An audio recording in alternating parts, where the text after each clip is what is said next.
Começando mais um Credcast, estou aqui com meu amigo Eduardo Tambellini. Fala, Tams. E aí, Gui? Tinha acabado de tomar um tombo aqui, aí o Gui falou: volta, homem! Pô, voltei, cara. Excelente, excelente. Isso aí. Bom, hoje vai começar então mais um Credcast e o da semana passada foi tão bom que a gente resolveu fazer a parte 2 dele, na verdade, um episódio 2 dele, Episódio chamando 2. um outro credor para falar sobre as assessorias de cobrança. Qual que é o Isso aí. critério que a gente está utilizando para isso, Tams? Comenta aí um pouquinho. O critério para chamar o credor? Isso, qual que é o critério que a gente está Ah, utilizando? velho, é quem aceita participar aqui com a gente, cara. Na última hora a gente pensa em alguém, cara. Pensei em alguém, chamei. Dessa vez a gente pensou, o Gui até me ajudou, né? Chamou Aham. aqui uma conhecida já do Credcast, que foi a Janaína da C&A Pay. E aí, ontem à noite, falei com ela, ela falou: Tambellini, infelizmente não vou conseguir, mas não vou te deixar na mão. Vou levar, vou chamar aqui meu responsável pela parte de escritórios. E aí o rapaz, sem conhecer a gente, sem nada, ele já topou de vez e está aqui com a gente. Muito Então roda a legal. vinheta aí primeiro para a gente chamar ele. Com certeza, vamos lá. Credcast, o seu podcast especializado em cobrança e crédito. Patrocínio, Assertiva Soluções e Fico.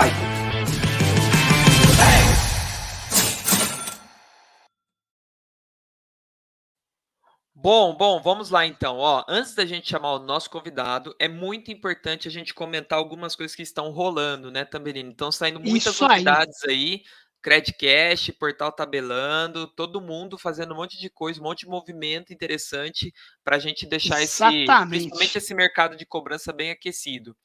Isso Bom, aí. primeiro eu queria comentar sobre a imersão, Tambellini. Comenta um pouquinho da imersão. A imersão é uma ideia que a gente teve de fazer um programa específico para escritórios de cobrança, com o objetivo de elevar o nível de maturidade a um nível de alta performance, tá? Então é um evento que vai acontecer, é um evento presencial, que vai acontecer nos dias 25 e 26 de novembro. Então tem tempo aí para você se planejar, comprar passagem antecipada. 25 e 26 de novembro em Campinas, lá na terra do Gui. Né? E vai ser um sábado e um domingo, aonde a gente vai estar com uma imersão efetivamente focado em uma série de assuntos entre gestão do escritório, gestão de resultados, indicadores, também sobre treinamento de equipe. E aí eu vou contar com uma pessoa que a gente convidou para estar com a gente, que é a Deise Blanco, uma especialista em treinamentos para cobrança, tá? E o Gui também, como especialista de marketing, vai estar falando bastante sobre o processo de marketing, prospecção, ganho de novos clientes. Então, a imersão vai ser no dia 25 e 26 de novembro. A gente está fazendo, as inscrições são limitadas, apenas 30 pessoas a gente vai receber para que a gente possa fazer um negócio focado, muito direto para que as empresas que vão estar participando. E para isso, a gente vai fazer uma pré-seleção das empresas. Então é importante, se você tiver interesse, já se inscrever no link que vai estar na descrição desse vídeo.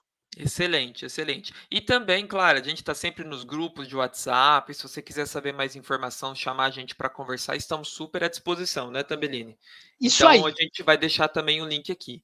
Outra coisa muito importante, ainda está rolando a pesquisa para as assessorias de cobrança, né? O Isso panorama aí. das assessorias de cobrança em 2023 é o Até nome da 31 pesquisa. do 8, hein? Até 31 do 8 vai estar disponível. A gente está no dia 15, tem mais 15 dias, galera. Ajudem a Exato. gente a preencher isso, porque essa pesquisa vai gerar um cenário importantíssimo para esse mercado de cobrança terceirizada. Exatamente. E a gente está falando de assessorias de cobrança no nível geral. Hoje mesmo a gente deu uma prévia de um resultado que saiu lá que foi bastante surpreendente, né, Tambellini? 30% das assessorias acreditam que os seus clientes não estão totalmente satisfeitos com seus negócios, ou seja, tem oportunidade para melhorar, né, em relação a isso. E é legal que Isso a aí. pesquisa traz esse tipo de insight, né? O que eu posso fazer para melhorar? O que o meu vizinho está fazendo? Como que ele está fazendo? O que eu posso melhorar? Então, esse benchmark é muito legal. Então Isso aí. participem também, o link também vai ficar aqui na descrição do vídeo e a gente conta aí com a participação de todos. Mas vamos lá, sem mais demoras, vamos chamar aqui o nosso convidado, Caio Bernardes, faz parte lá do time da CIA, na parte de cobrança e crédito. Da Aliás, CIA, né? Aliás, para que a gente não perca o ritmo que a gente fez no vídeo da Jana, beijo, né, Jana? vou dar um beijo Beijo, para a Jana. Jana. Beijo, Jana. Porque a Jana falava de alguém, a gente falava beijo, fulano. Então não vou perder o costume agora, vou falar beijo, Jana. Caio, obrigado aí, viu? Boa noite, tudo bem? Tudo bem, Eduardo? Tudo bem, Guilherme? Tudo em Bacana, paz, cara. muito Obrigado legal. aí, primeiramente, da tua disposição aí. Prontamente nos respondeu aí e tá aqui com a gente hoje para a gente bater esse papo aí animado. Exato. Legal. O Caio, para começar então, vamos lá. Quem é o Caio? Se apresenta, fala um Isso pouquinho de aí. você, até para a gente conhecer um pouco mais do nosso convidado. Legal, vamos lá. Primeiramente, agradecer o convite, agradecer a Janaína que me confiou aqui a responsabilidade de representar todo o nosso time de cobrança do CEAPay. Tem um time aqui, né? A gente tem uma estrutura bem legal aqui da equipe, então quero agradecer essa oportunidade. Bom, eu sou o Caio, atualmente estou como especialista aqui de cobrança do CEAPay.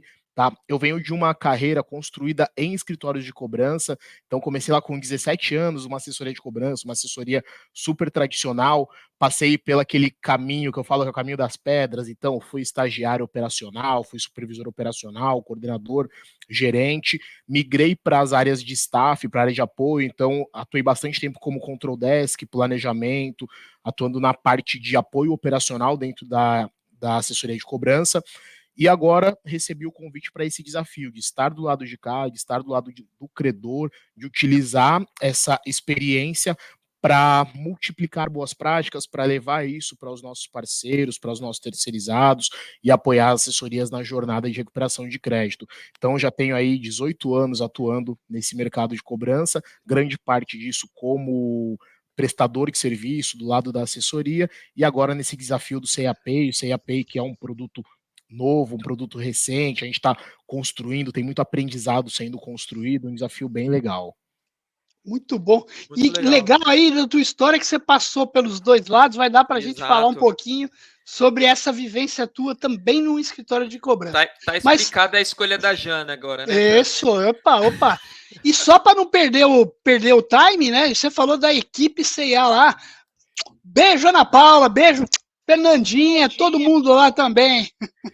É isso aí, beijo para todo mundo, Ana Paula, Fernandinha, Ed, Daniel, nosso Isso time aqui aí. de cobrança do CEAPay. O Muito Caio, bom. vamos lá, para começar então, tem uma pergunta aqui já. Vamos considerar então que você passou dos dois lados, né? Vamos começar primeiro com a sua visão do que você está presenciando em toda essa sua carreira, saindo da assessoria de cobrança e agora indo para o lado do credor, trabalhando diretamente no departamento de cobrança e também fazendo essa gestão. Como que a sua visão mudou quando você saiu de uma assessoria, foi para o lado do credor, até para a gente entender se você conseguiu ver que são dois mundos diferentes, a forma de enxergar a cobrança é diferente dos dois cenários. Qual que é a sua percepção sobre isso? Legal, Gui, uma pergunta bem interessante de responder. Eu vou tentar aqui repetir o mínimo possível de clichês, né? A gente sabe que o departamento de cobrança, a área de recuperação de crédito, uma empresa grande, geralmente ela é ali um pedacinho do processo, ela está dentro do ciclo, mas ela é um pedacinho do processo.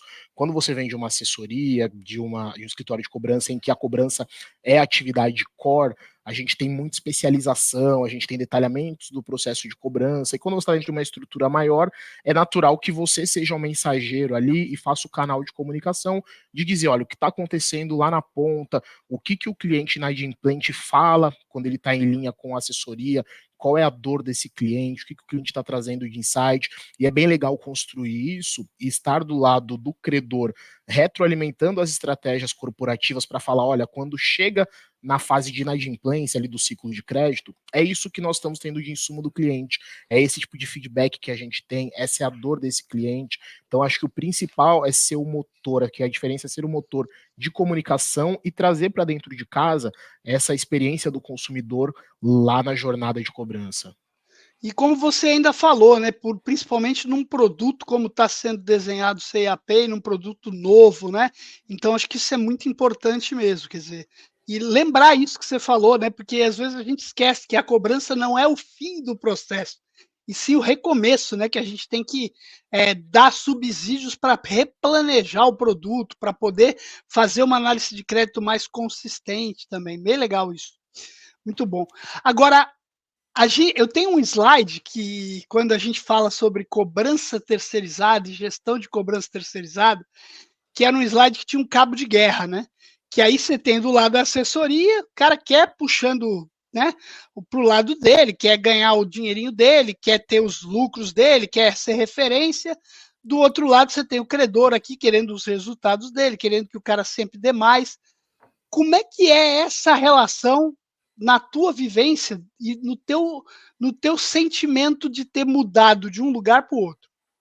Legal, Eduardo. O que eu vejo, assim, essa conotação, né, do cabo de guerra, ela é totalmente prejudicial. Quando a gente faz essa analogia, na verdade tem que ser uma relação construtiva, uma relação de ganha-ganha. E existe eu acho que uma palavra, um objetivo comum que eu tenho dos dois lados, que é a previsibilidade. Tá? Quando você é credor, o que você espera, o que nós esperamos aqui dos nossos parceiros?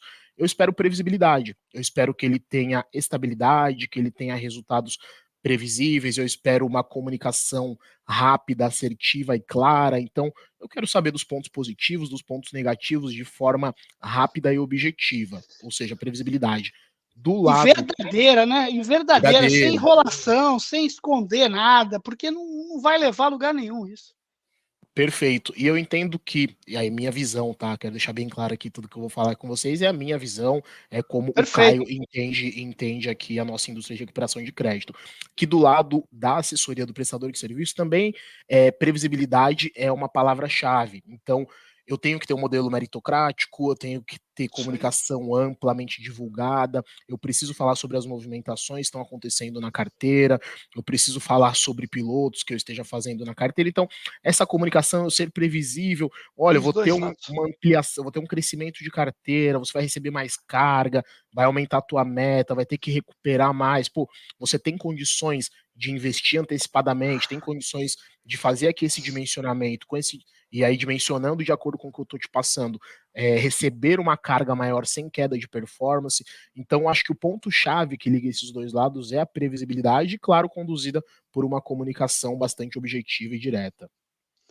Bem legal. Você falou disso e o Marassi da Credit System na semana passada falou também do item comunicação, né? Que acho que é a chave desse processo. Você ter uma comunicação muito clara, muito direta, porque não dá para você fingir que está dizendo tudo e não contar o que, por exemplo, você falou, cara, eu vou aumentar a carga, posso ter um momento que eu vou ter que diminuir carga, eu vou entrar com mais uma empresa, isso vai reduzir carga.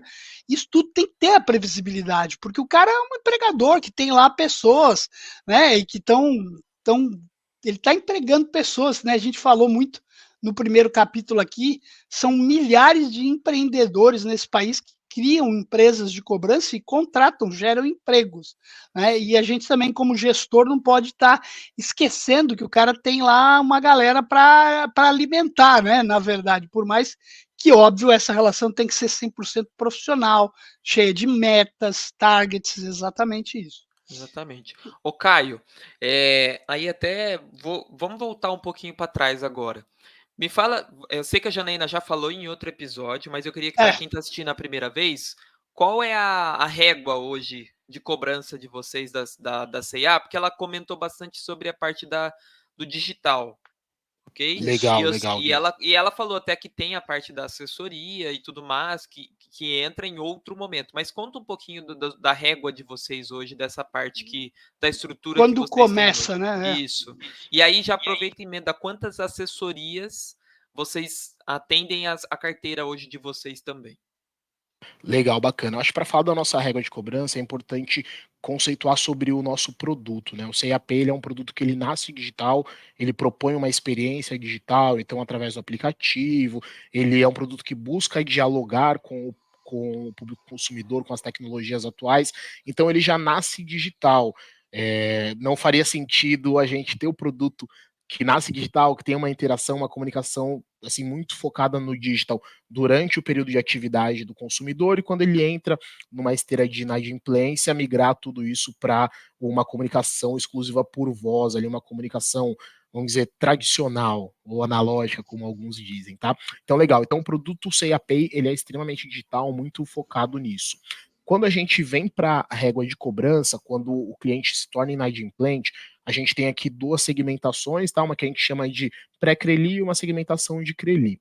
O que acontece? Na nossa régua de pré-CRELI, existe toda uma atuação digital. A nossa estratégia hoje campeã, ela é uma estratégia de digital, então ela vai trabalhar com agente virtual, ela vai trabalhar com WhatsApp, ela vai trabalhar, enfim, com os canais que a gente sabe que compõem ali a digitalização, tá? Essa estratégia, ela é campeã porque ela desafiou um modelo tradicional e ela se mostrou mais eficiente, tem maior aderência do público. Então hoje eu trabalho nessa minha primeira segmentação de carteira com escritórios digitais, com PAs digitais, tá? Eu tenho 3 players atuando aqui nessa faixa, sendo que 2 são campeões e 1 é desafiante. Aqui a gente tem muito essa dinâmica de estar sempre desafiando, de estar sempre colocando ali um ponto de interrogação. Pô, legal, eu coloquei eficiência, mas será que eu estou no ápice da minha eficiência? Esse é o máximo que eu posso trazer de eficiência? Tem algum espaço para reduzir custo? Tem algum espaço para melhorar minha performance? Então a gente tem 3 players dentro dessa minha régua digital, e ela é inteiramente digital ali para o cliente. E dentro desses 3 players, 2 campeões e 1 desafiante. Legal, bacana. E aí, depois dessa parte digital, hoje você não tem, então, nenhuma assessoria com telecobrança, não? Desculpa. Eu tenho cobrança, eu não tenho PAs humanas de telecobrança nessa carteira que a gente chama de pré-CRELI, tá. e aí quando o cliente se torna CRELI, nós temos a atuação perfeito. com assessorias, e aí nós temos 2 modelos. Eu tenho um modelo digital, que compete o tempo todo com um modelo tradicional, com PAs humanas, com interação com assessoria de cobrança. Aí nós temos 8 parceiros, tá? E aí eles estão o tempo todo ali nas minhas faixas, no recorte de faixa, de segmentação da minha performance, concorrendo com as PAs convencionais. Então sempre vai ter o humano e o digital competindo, e eles vão ali se desafiando para entender qual régua, qual estratégia, qual mix, qual composição de canais entrega a melhor recuperação sobre carteira.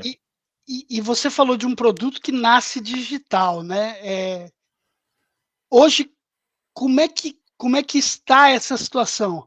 O digital na cobrança já bate a operação de telefonia? Como é que você vê isso, Caio? O nosso entendimento aqui, Eduardo, está muito ligado à qualidade cadastral e à forma como você chega no cliente, tá? Então, a jornada e o canal, eles são extremamente importantes, mas eles têm um ponto que é o cadastro. Quando eu tenho um cadastro de qualidade, eu consigo sim executar uma régua totalmente digital, eu consigo chegar nesse cliente e a partir daí eu tenho uma recuperação positiva. Posso até recuperar próximo dentro de uma régua de voz, mas ela é mais cara. A gente sabe, a assessoria de cobrança tem diversos custos, a gente tem os custos de capacity, que são custos muito elevados, então a gente consegue aplicar uma régua mais eficiente, muito focada na qualidade do cadastro que eu estou abordando. Então, se eu vou fazer uma abordagem ativa de WhatsApp, eu tenho que ter a validação daquele telefone, saber que aquele telefone é o telefone de CPC do cliente, ter um histórico de contato para fazer essa minha abordagem, ter o opt-in para poder fazer a minha abordagem. Então, eu vou trafegar e-mail para garantir que o e-mail vai ser entregue, que eu não vou ter ali um índice de hard bounce.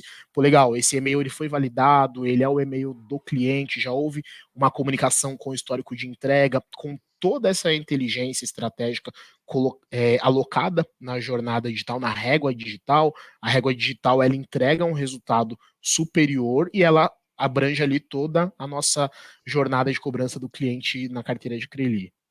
Legal. E você, dessas 8 empresas que competem com o digital, elas são empresas que nasceram tradicionalmente da parte de telecobrança normal, ou elas têm um mix já de digital também? Como é que é isso? Porque a gente sabe que hoje também, o que acontece, né? A gente sabe do tamanho do custo de uma operação humana, como você mesmo disse. Muitas empresas também falaram, tá bom, eu vou ser digital, mas isso também não é um movimento que se faz do dia para a noite, tem toda uma estrutura, tem toda uma tecnologia e a inteligência em cima disso também muito importante. Então, como é que são essas empresas? Você viu esse movimento? E algumas empresas são assim ou elas são basicamente aí nasceram tradicionais e estão tentando migrar?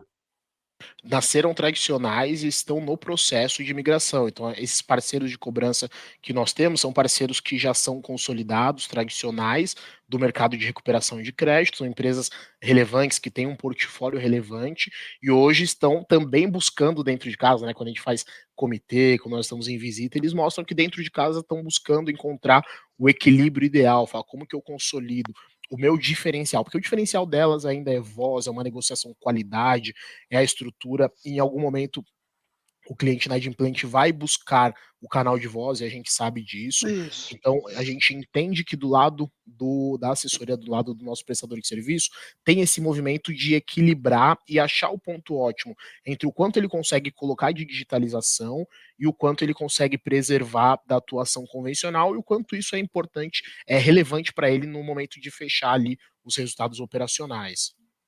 Legal. Assim, eu tenho 30 anos nesse mercado já vi aí muito quebra-quebra.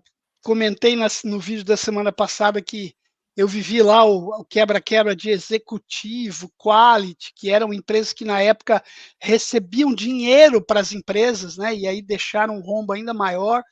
Depois, Grupo Unidos, que era o maior escritório de cobrança. Aí a gente ficou um tempo meio que sem nenhuma notícia desse nível. E depois a gente está vivendo agora, recentemente, inúmeras empresas aí, empresas grandes como Credit Cash, fechando as portas, Malta. O que você pode perceber que você está nesse mercado também há algum tempo? Você já passou dentro de uma assessoria? Quem é o vilão efetivamente disso? A gente teve uma pandemia aí que fez todas as empresas sofrerem, né? Não só de cobrança, mas eu entendo que não é só a pandemia. Eu acho que tem coisas aí que já vinham de antes, né? O que você pode me dizer da tua percepção, Caio? Legal, opinião Caio, tá? Eu costumo usar uma analogia que uma empresa de atendimento quebrar é como a queda de um avião. É uma somatória de fatores que leva ali aquele Perfeito. resultado final bastante trágico, é o resultado que ninguém quer, E, né? e uma coisa que eu falei semana passada, né? E acho que no teu comentário está começando a dar esse entender, não quebra de uma hora para outra, né? Porque, como Exato. você disse, é uma série de fatores. Perfeito. Essa, aí, né, novamente, a minha visão de que é uma somatória de fatores que culmina nesse resultado final muito ruim. O que nós temos tentado fazer como parceiro? Ser sempre um motor de incentivo da transformação, de incentivo da melhoria nos custos do parceiro. Então, sempre com benchmark, sempre levando ali, tentando trazer referências para que esse parceiro se estruture de uma forma positiva e que a nossa operação dentro lá da casa dele seja uma operação interessante e rentável. O que eu tenho como experiência pessoal, que eu posso falar aqui, que eu observo em relação a esse quebra-quebra, né, Eduardo, como você mencionou aqui, está relacionado em algumas empresas com um reflexo da pandemia e de todas as movimentações que foram feitas durante a pandemia.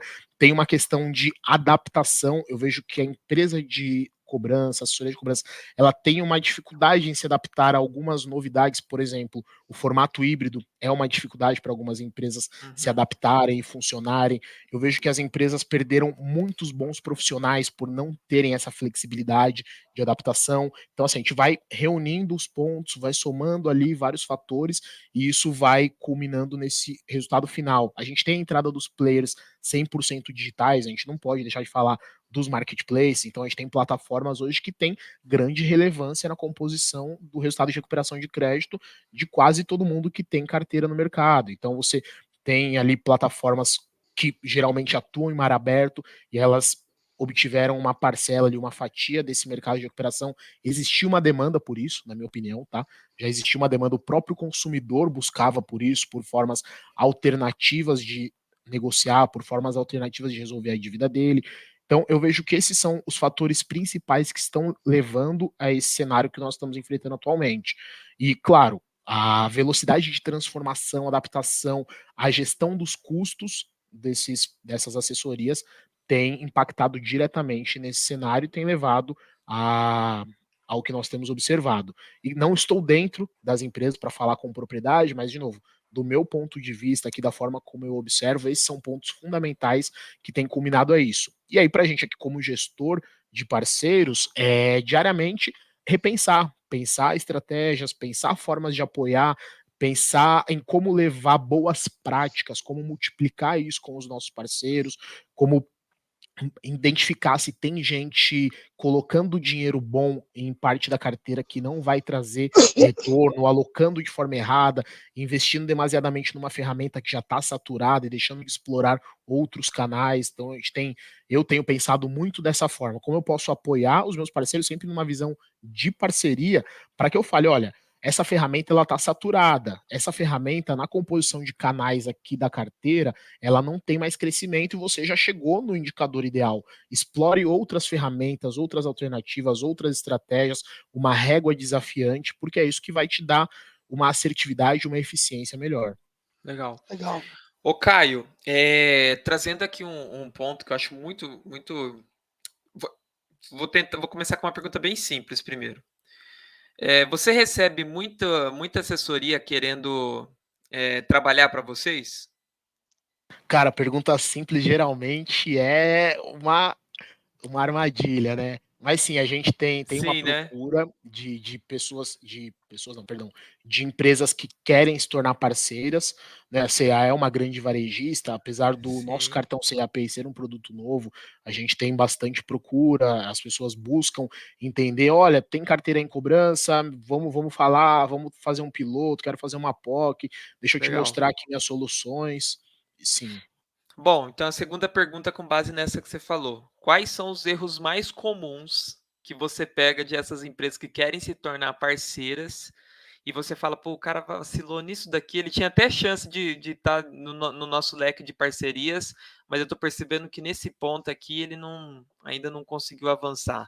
Quais são os principais erros que você observa nas assessorias de cobrança que impedem deles conseguirem fazer fechar negócio com grandes contas, igual a CIA e tudo mais, para que consigam avançar? Legal, eu vou falar de uma forma muito particular aqui, tá? E não sei se é um erro, se é uma estratégia, mas assim, o que dificulta bastante pra gente é se a cultura dessa empresa, se a visão da empresa não está alinhada com a nossa. Se é uma empresa que a gente sabe que está muito focada no canal de voz, na recuperação tradicional, que vai usar força bruta, que tem o histórico de despejar ali um caminhão de ações para fazer resultado, isso não está alinhado com a nossa visão. A nossa visão é muito mais de E, eficiência. e isso às vezes é uma coisa que acontece, né? O cara entra, faz o resultadão porque ele quer mostrar serviço, só que não é o natural dele, não é o trabalho que ele vai fazer no dia a dia. E não adianta hoje em dia, né? E Não outra, vai. né, Tambellini, eu acho que tem um ponto também, tipo, será que a CIA quer ser conhecida no mercado como uma empresa que importuna, né, talvez o cliente, É, ou também, suja também, exatamente. tem tudo isso. Acho que isso tudo é relevante também. Sem Tudo dúvida. isso é relevante. Então, acho que isso precisa estar muito alinhado para ter sucesso nesse momento. Tipo, legal, vamos tentar uma parceria, vamos fazer aqui um teste, vem conhecer nossa solução, conhecer nossa operação. E se a gente sabe que a empresa está muito focada ainda em intensidade, em saturar os canais, isso está divergente do que a gente entende que é positivo para o cliente hoje. Sim, então o que E, vocês valorizam aí é você observar numa assessoria que ela tem uma cultura de experimentação, uma cultura de fazer testes, de falar que está De tentando coisas inovação. diferentes, de inovação. Pô, isso é bem legal Perfeito. mesmo, bem legal mesmo. e isso a gente pode traduzir, né? Uma coisa que a gente também comentou semana passada, e eu falo há muito tempo isso já também, que é a inteligência, né, cara? Nós estamos no século Exato. XXI, tem ferramenta, tem metodologia, tem chat GPT. Cara, se você não souber, vai lá e pergunta pro chat GPT que ele vai te dar uma dica animal. A gente já fez aí, né, Gui? Exatamente. Os tabelando com o chat GPT, foi super legal. Então, assim, cara, hoje em dia não dá para você só querer usar força, como a gente usava antigamente, né, na cobrança. Hoje em dia tem que ter inteligência. Então, você empresa de cobrança, se você acha que você está fazendo só o beabá, com força, né? Às vezes fazer só o beabá funciona muito melhor do que cara que quer fazer o. Mas eu quero dizer o seguinte: se você está só usando a força, falta inteligência, falta você segmentar, falta você analisar, medir resultados, não tem como você crescer se você não entrar exatamente nessa era da tecnologia e da informação e inteligência. Não dá para você viver sem isso. Perfeito, Eduardo. Aí você até me permite complementar aqui. Sem dúvida. A gente fala, no começo até falei que eu vou tentar o mínimo possível replicar clichês aqui, porque a gente sabe, tem muita coisa que já virou clichê no nosso Sim. mercado, a transformação digital, a Cobrança inovação, a humanizada. jornada, cobrança. Exatamente. A gente sabe que essas coisas elas têm sido exaustivamente repetidas, tá? Mas é importante falar porque quando a gente está na prática, e eu sou um cara que eu tenho origem técnica, então eu já fui analista, eu né, já passei por algumas posições que me permitem apoiar bastante nesse sentido. Quando eu estou lá dentro, fazendo uma visita, eu sempre, além do operacional, visito as áreas técnicas, planejamento, analytics, quero falar com quem está ali pilotando, e quando a gente vai lá dentro e começa a observar, fala, cara, legal, não está sendo aplicada a inteligência na carteira. Coloca ali, bota no automático, deixa rodar de forma exaustiva e aquilo não tem visão analítica, visão estratégica. Olha quanta oportunidade. A gente vai pontuando aqui uma série de oportunidades. Falar, esse tipo de desconforto, de incômodo, tem que partir de quem está dentro da assessoria. Exato. Não do contratante lá dentro falar não assim, do olha, credor. olha para isso daqui, olha como está fazendo. Pô, eu estou recebendo aqui toda a tua atuação na minha carteira. Olha a saturação que você está fazendo nesse pedacinho da carteira, a forma como você está atuando. E a gente ainda se depara com esse tipo de situação em 2023. Então tem um trabalho de inteligência que é recorrente, né? Ele não tem início e fim, ele é um trabalho cíclico e que isso não tem jeito. Nunca Agrega para. muito no final do dia. Exatamente. O Caio, agora vou aproveitar de novo os seus dois pés ali, né? Tanto na assessoria quanto como credor. Agora vamos fazer de conta, faz de conta que você voltou para assessoria, ok? Vamos lá. Que dica você dá também para as assessorias, agora que você está como credor, mas que você dá para as assessorias que têm essa dificuldade de combinar SLAs com o credor? Porque a gente sabe que um dos desafios que a assessoria tem, eu converso com muita assessoria. No caso de vocês, deve ser totalmente diferente, que a gente está falando de uma empresa que tem uma estrutura e assim por diante. Mas tem aquelas assessorias que são de pequeno porte, que atende às vezes um credor, que Que manda nem ainda sabe nota. o que é cobrança. Exatamente, que ainda. Manda cheque. Não, esses dias sem brincadeira, Tambelini, eu pedi para uma assessoria de cobrança foi lá.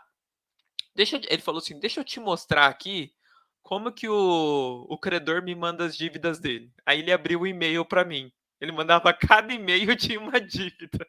Ele mandava assim.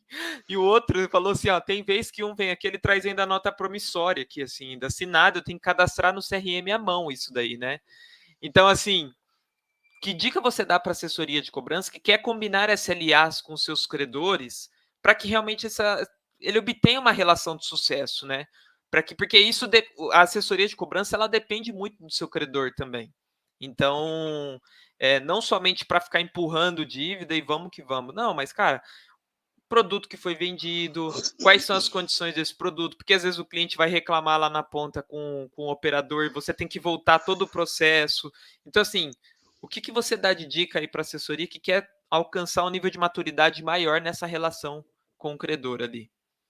Legal, Guilherme. O que eu valorizo bastante, tá? Eu acho que a gente pode, que é contributivo falar aqui, é em relação à velocidade de aprendizado, tá? Então, aprender rápido, acho que errar não tem problema e a gente vai errar durante o percurso porque a gente tenta acertar e tenta acertar de uma forma mais eficiente. Então, velocidade de aprendizado e, cara, disciplina e recorrência. A gente recebe algumas iniciativas, alguns projetos. Acho que plano de ação tem todo mês, né? Pô, aqui não fechei legal, mas tá aqui o plano de ação. Legal. Com que recorrência que você está trazendo de forma ativa, espontânea, as tuas análises, os teus resultados e dividindo isso com o teu credor? Isso é super importante. Do lado de cá gera como eu falei, previsibilidade, né? Vou voltar nessa palavra. Então, eu sei o que está sendo feito, eu sei o que está sendo experimentado, eu sei que tem aprendizado sendo construído a partir disso, e eu tô recebendo reports sobre o que está sendo feito lá. Então, ó, Caio, a gente fez aqui um piloto, pegamos aqui 20% da carteira, esses 20% a gente modificou X, PTO, e ó, semanalmente eu vou falar contigo, vou te dar um report sobre o que está acontecendo com esse piloto e o quanto que ele está em comparação com o meu tradicional, com o meu default, que eu já faço sempre. Então, essa velocidade de aprendizado junto a uma recorrência, uma disciplina de reporte, de troca de informação, cara, para mim é o cenário ideal para que o credor esteja mais confortável com o que está acontecendo na assessoria e a assessoria tenha tempo de aprender e de se desenvolver. Legal. De construir Bacana, conhecimento a partir daquilo. Excelente, excelente. Isso daí acho que é fundamental, porque a gente percebe realmente que há esse desafio, e você trouxe de novo algum dos pontos aí, que é a transparência também da assessoria com o credor, de falar, poxa, a gente tentou aqui, sei lá, 20 ações no mês diferentes, dessas 20 ações, teve 2 que tiveram muito sucesso, as outras 18 não foram tão bem sucedidas, mas a gente aprendeu isso, né? Isso que a gente utiliza muito o termo mentalidade de crescimento, né? Mentalidade de growth ali que a gente fala, né? Como que a gente escala. Que é crescimento? Crescimento não é uma curva sempre reta, né? Mas é uma curva que você tem um aprendizado, você cresce um pouco, mais aprendizado, mas é importante sempre estar escalando. Então, acho fundamental mesmo essa relação de cumplicidade e de realmente focado no resultado e mostrando ali os testes do que foi feito. Muito bom mesmo. Bom, acho que agora a gente pode ir para o final. Caio, a gente sempre deixa uma pergunta final aí, se você gostaria de deixar alguma mensagem, alguma contribuição aí para as assessorias que estão... Assim, todos que estão nos assistindo, claro que esse episódio está muito focado para as assessorias, mas fique à vontade aí para deixar uma fala, alguma consideração importante. Não, legal. Novamente agradecer pela oportunidade de estar aqui. Espero que, assim, de uma forma muito humilde, tenha contribuído um pouquinho aí com quem vai assistir, muito. Com o público. Tá, assim, não, acho que aqui não sou dono da verdade. Tenho muito aprendizado também para adquirir, para construir. Eu acho que essa jornada é linda de construção de aprendizado coletivo. Acho que todo mundo que está incluído em algum ponto do ciclo de crédito, de cobrança, tem como contribuir com a gente. Então, trouxe um pouquinho aqui da minha vivência, da minha experiência, para agregar. E eu acho que hoje, algo que eu valorizo muito é a questão da busca incessante por eficiência, né? A gente fala muito sobre as metas, sobre os rankings, e é muito raro que você tenha alguém que seja estável, top performance. E eu acho que isso acontece muito porque em algum momento a gente fica confortável, deixa de buscar eficiência. Né? Exato, a gente fica ali naquele cenário mais gostoso, e por deixar de buscar essa eficiência, talvez quando dá o gatilho, a gente já tá atrás e aí tem que correr atrás. Então, principalmente para o pessoal novo, eu vejo muitos jovens, o pessoal da nova geração chegando no nosso mercado de cobrança, o pessoal dessa geração mais conectada, que já está muito mais familiarizado com tecnologia. Então, assim, vão ter, com certeza, vão trazer muita novidade, vão trazer coisas boas, mas nunca deixem de buscar a eficiência e as melhores de eficiência. Legal? Quem gosta de ler, inclusive na linha que o Caio está dizendo aí, tem um livro super legal que me indicaram quando eu trabalhei com os baianos lá do Opportunity. E esse livro chama Perigo na Zona de Conforto. O que significa isso, né? Quando você entra na zona de conforto, você relaxa. Então, é perigoso. É um pouco disso que o Caio está falando, né? É óbvio que a gente não tem que estar 100% em atenção, enfim, mas a gente consegue, tá? Por exemplo, eu bati uma meta, fiz uma realização, comemoro, mas, cara, comemoração é rápida. Em cobrança não dá para ficar comemorando 2 dias. É comemorar 2 horinhas no máximo e volta para a pegada, porque o negócio continua. Então, é mais ou menos isso. Então, tem esse livro chamado Perigo na Zona de Conforto, que é bem interessante, fala um pouco dessa determinação de você não perder o foco. Muito bom, Caio. Queria te agradecer mais uma vez. Gui, é isso? É isso, muito obrigado, viu, Caio? A gente fica super feliz aí, e a gente sempre fala que todo mundo que vem aqui coloca um tijolinho no Credcast. Isso aí. E coloca um tijolinho também na história do Portal Tabelando também. A gente fica super feliz aí pela sua participação. Muito obrigado mesmo. Quero agradecer a vocês aí, pô, papo super legal, super respeitoso. Muito bom. Acho que foi bem colaborativo. Fiquei feliz de estar aqui com vocês nessa conversa. Muito bom, cara, muito bom. Valeu, obrigado, pessoal, mais uma vez e até a próxima, galera. Até a próxima. Tchau, tchau. Credcast, o seu podcast especializado em cobrança e crédito. Patrocínio, Assertiva Soluções e FICO.